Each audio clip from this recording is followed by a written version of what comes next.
दोस्तों नमस्कार। दोस्तों आज का विषय है कि आपके पास जिस जमीन पर आप काबिज हैं उसका कोई पेपर नहीं है, या कोई ऐसी जमीन है जिसका आप पेपर ढूंढना चाहते हैं। आपके पास कोई जानकारी नहीं है, कुछ भी आपको पता नहीं है कि इस प्रॉपर्टी के पेपर कहाँ हैं, बैनामा कहाँ मिलेगा और खतौनी कहाँ है, खतौनी के अलावा नक्शा कहाँ है, इसका क्या नंबर है, किससे खरीदी गई थी, इससे पहले किसका कब्जा था, कौन मालिक हो सकता है, आपकी क्या पोजीशन है, कुछ भी आपको पता नहीं। तो ऐसी स्थिति में आप अपनी प्रॉपर्टी के कागज कैसे निकालें। दोस्तों इस संबंध में बहुत लोग पूछते हैं, क्योंकि बहुत सारे लोगों को पता नहीं है कि प्रॉपर्टी तो हमारी है, उसके पेपर कहाँ हैं, जानकारी में नहीं है। आज दोस्तों देखते हैं कि कैसे पता करेंगे कि आपकी प्रॉपर्टी के पेपर आखिर हैं कहां। सबसे पहले आप अपने नाम से या अपने पूर्वज के नाम से, जैसे मान लेते हैं कि आपके चाचा हैं, ताऊ हैं, बाबा हैं, दादा हैं, मां हैं, पिताजी हैं, इनका नाम डाल करके और यूपी भूलेख पर सर्च कर लें, ग्राम सभा 22 सर्च कर लें, जहां पर आपकी प्रॉपर्टी स्थित हो वहां देख लें।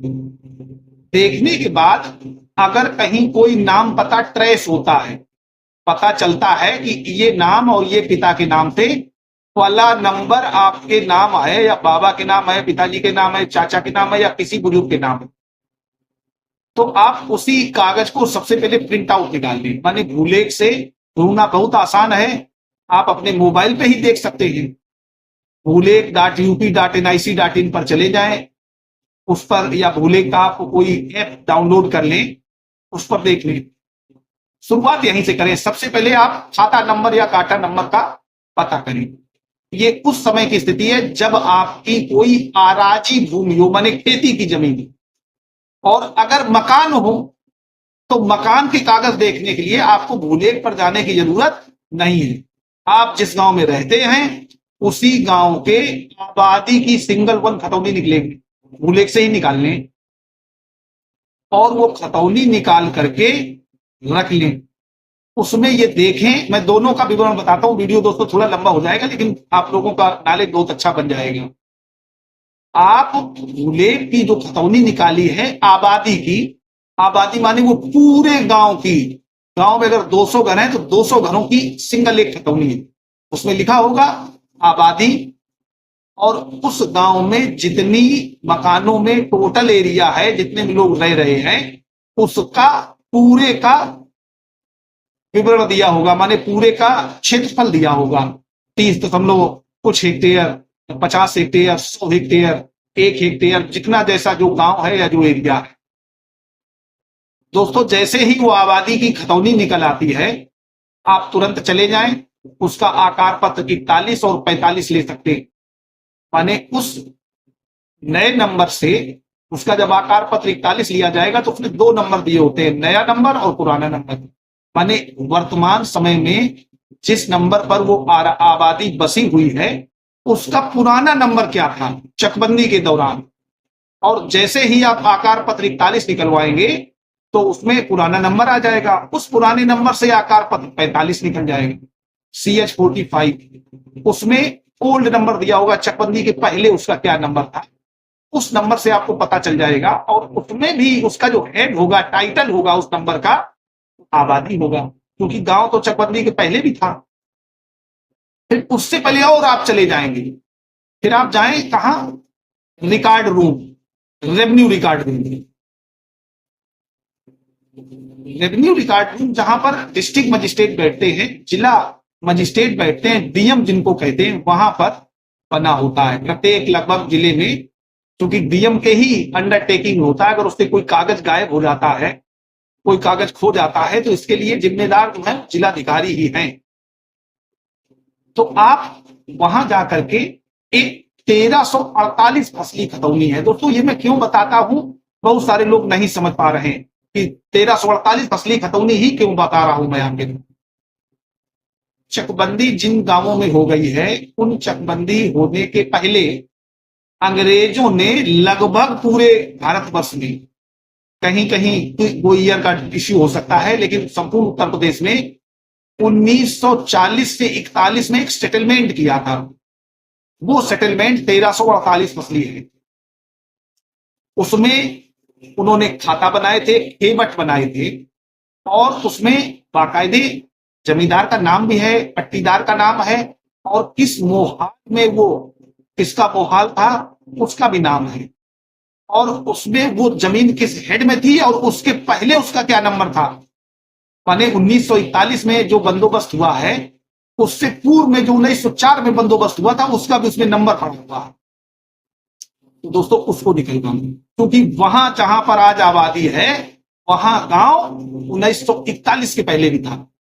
तो आप जैसे ही वो 3 पेपर्स निकालेंगे और दोनों के नक्शे निकलवा लें, 1348 फसली और चकबंदी के दौरान, तो अब ये रिकॉर्ड आ जाएगा कि आजादी के पहले 1941 में हम यहां रहते थे, आबादी थी, चकबंदी के दरमियान आबादी थी, और आज भी आबादी है। अब अगर आप बिल्कुल डिस्क्राइब करना चाहें कि जहां ये मकान है वहां ही मैं रहता था या हमारे पूर्वज रहते थे, तो उसके लिए आपको एक बस्ता होता है, बस्ता आबादी।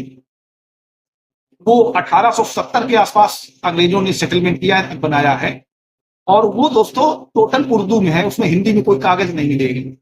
तो उसमें आप आबादी का नक्शा, माने आबादी के अंदर जो गांव में मकान बने हैं उन मकानों का नक्शा उर्दू में, और उसका खसरा कि किसका मकान है। दोस्तों 1870 में आपके 5 पीढ़ियां ऊपर किसी का नाम दिया होगा, किसी बुजुर्ग का, अगर वो वहां रहते थे। और उस समय जमींदारी का जमाना था, राजा लोग थे, उनके हिसाब से उन्होंने जो नाम लिखे थे वो नाम बिगाड़ के ही लिखते थे। कहीं परमुआ लिखा है, कहीं परमू का नाम परमुआ लिखते थे, इस तरीके से, क्योंकि मैंने पढ़ा है। तो उसको निकलवा सकते हैं, उसका खसरा निकाल सकते हैं, और उसको किसी नोटरी एडवोकेट से आप ट्रांसलेट करा सकते हैं। ट्रांसलेट की कॉपी ले लीजिए, उससे आप कोर्ट में या जहां प्रोसीड करना चाहें प्रोसीड कर सकते हैं। अब ये कैसे मिलता है, जैसे मान लीजिए आपके जिस गांव में आप रहते हैं किसी एक जात के लोगों का सिंगल घर था आज के 100 साल पहले, 150 साल पहले, अब उससे 20 घर हो गए, तो उन 20 घरों में जो एक घर का पहला पूर्वज रहा होगा उसका नाम उस 1870 के खसरे में दर्ज होगा। तो उस खसरे से आप पता कर सकते हैं कि हमारे यहाँ आबादी में कौन जाएगा। ये पेपर आपका तैयार हो जाएगा। इस पेपर से आप यहां से लेके सुप्रीम कोर्ट तक कोई कोर्ट उसको नहीं काट सकती, क्योंकि वो बहुत अच्छा सेटलमेंट था, बहुत कुछ लिखा गया। यही अगर वो लैंड आराजी है, आराजी माने खेती की जमीन है, तब भी आप उसका आकार पत्र 41 निकलवाएं और 45 निकलवाएं। आज जिस व्यक्ति का नाम है उसी व्यक्ति का नाम अगर आकार पत्र 45 में भी चढ़ा है तो इसका मतलब है कि वो जमीन बीच में बिक्री नहीं हुई है, क्योंकि गाटा नंबर वही है, खेत का नंबर वही है, बीच में कोई ट्रांजेक्शन नहीं हुआ। तो आकार पत्र 45 में माने चकबंदी के दरमियान भी उसी व्यक्ति के नाम थी जिसके नाम आज है।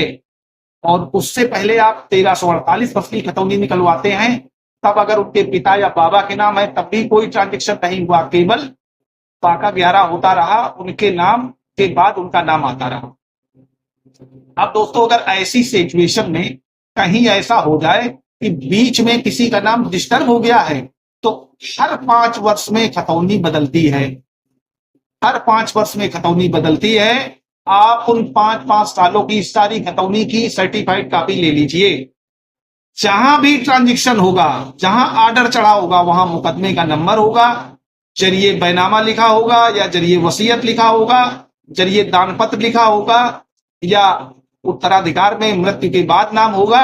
उसको आप टैली कर लें, और टैली करने के बाद अगर बैनामे से संपत्ति मिली है तो रजिस्ट्री दफ्तर में जाकर के उसी ईयर का मुआयना करवा लें और उस रजिस्ट्री को निकलवा लें, उसकी सर्टिफाइड कॉपी मिल जाएगी आपको। अगर कोई गिफ्ट डीड हुई है तो उस गिफ्ट डीड की मुआयना करा करके कॉपी निकलवा लें। अगर कोई वसीयत हुई है तो वसीयत की कॉपी निकलवा लें। तो दोस्तों इस तरीके से आप अपने उस लैंड की बिल्कुल पक्के कागजात आपके पास, ये लैंड हमारे पास कहां से आई। और अगर सोर्स ऑफ लैंड आपका कहीं से डिस्प्यूटेड है, कहीं से कुछ ऐसा लग रहा है कि आपको ये नहीं प्राप्त हुई, तो कब्जे में तो आप हैं ही। और अगर आप कब्जे में हैं तो फिर उसके दूसरे तरीके हैं, उनके संबंध में हमारा चैनल पर कई वीडियोस पड़े हुए हैं, उनका व्यू अलग है, उनको देख लें। फिर भी अगर कोई प्रश्न मन में हो तो मैं 24 घंटे खुला हुआ हूं, आप मैसेज करिए, मैं लगभग हर कमेंट्स का जवाब देता हूं जब भी मुझे समय मिलता है। तो दोस्तों, बल्कि एक लोग तो हमसे कह रहे थे कि आप एडवोकेट नहीं लग रहे हैं, तो हमने उनसे कहा कि या तो आप कचहरी आकर के देख लीजिए जिस पते पर हमने बताया है, room number 92, district and session court, Kanpur Dehat, Uttar Pradesh, या आपका कोई मुकदमा चल रहा हो तो उसमें अपोजिट वाले जो आपके पक्षकार हैं उनकी तरफ से हमें वकील करा लीजिए, फिर आप बता देंगे कि हम वकील हैं कि यूट्यूबर हैं। तो दोस्तों, ये अपनी अपनी प्रतिभा है, समय निकाल करके कमेंट्स का जवाब दे देना। और मुझे लगता है कि आप लोग मेरे दिल से जुड़े हैं, मेरे इतने करीब हैं कि आपके प्रश्नों को मैं टाल नहीं पाता हूं। मैसेज देखा, कमेंट देखा तो उसका आंसर मैं जरूर देता हूं, और जरूर देता हूं, ये सब आप लोग जानते हैं।